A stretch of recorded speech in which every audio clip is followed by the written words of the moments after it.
Assalamualaikum. Salam sejahtera. Nama diberi Anik Darwish bin Azhar.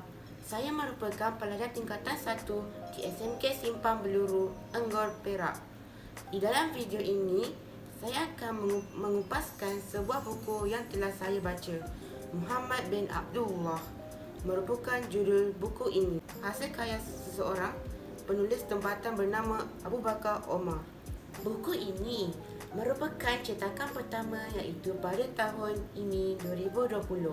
Diterbitkan oleh Pustaka Ilmuwan dan memiliki sebanyak 541 muka surat.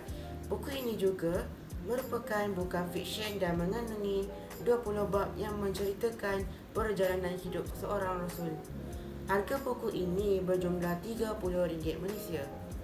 Bahasa yang digunakan oleh penulis amat mudah difahami dan terdapat dalil dan hadis berkaitan sirah Rasulullah sesuai dibaca oleh semua lapisan masyarakat.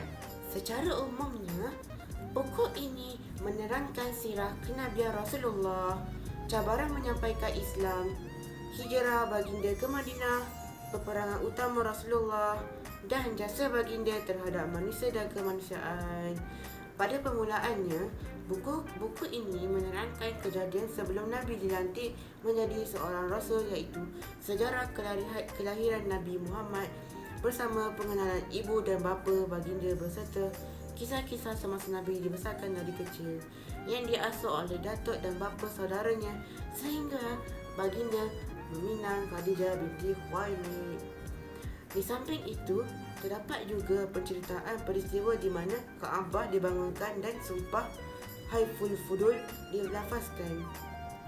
Pada pertengahan, buku ini menyatakan peristiwa selepas Nabi Muhammad dilantik menjadi Rasul. Terdapat banyak halangan yang baginda lalui dengan penuh kesabaran.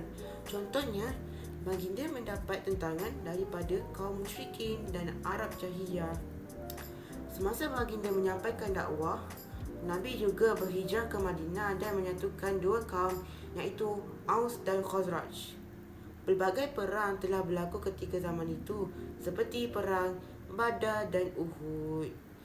Akhirnya, buku ini menceritakan detik-detik kewafatan Rasulullah serta jasa baginda terhadap manusia dan kemanusiaan meliputi seluruh alam. Kewafatan Rasulullah membawa kepada perubahan dunia, saling berkasih sayang antara satu sama lain. Mata umat terbuka luas dengan perasaan kebencian terhadap kekejaman. Umat mula menyedari kepentingan sikap memaafkan. Perubahan besar dan zaman kecemerlangan baru ini merupakan mukjizat Rasulullah yang dapat dirasakan di permukaan bumi. Tidak kira zaman. Allah berfirman dalam surah Al-Anbiya ayat 107. Maksudnya, dan tidaklah kami mengutuskan kamu melainkan untuk dijadikan rahmat bagi sekalian alam.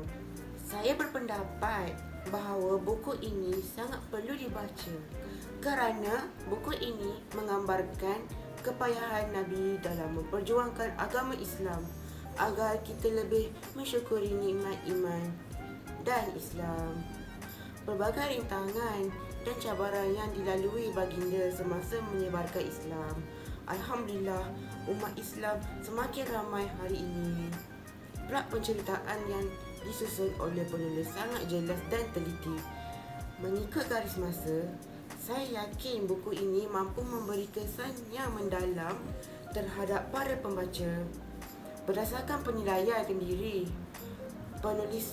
penulis menggunakan bahasa penulisan yang formal dan secara objektif serta penulisan yang jelas.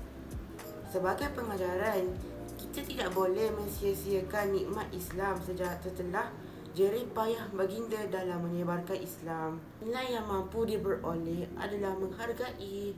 Kita seharusnya menghargai jasa dan pengorbanan baginda. Sekian, terima kasih.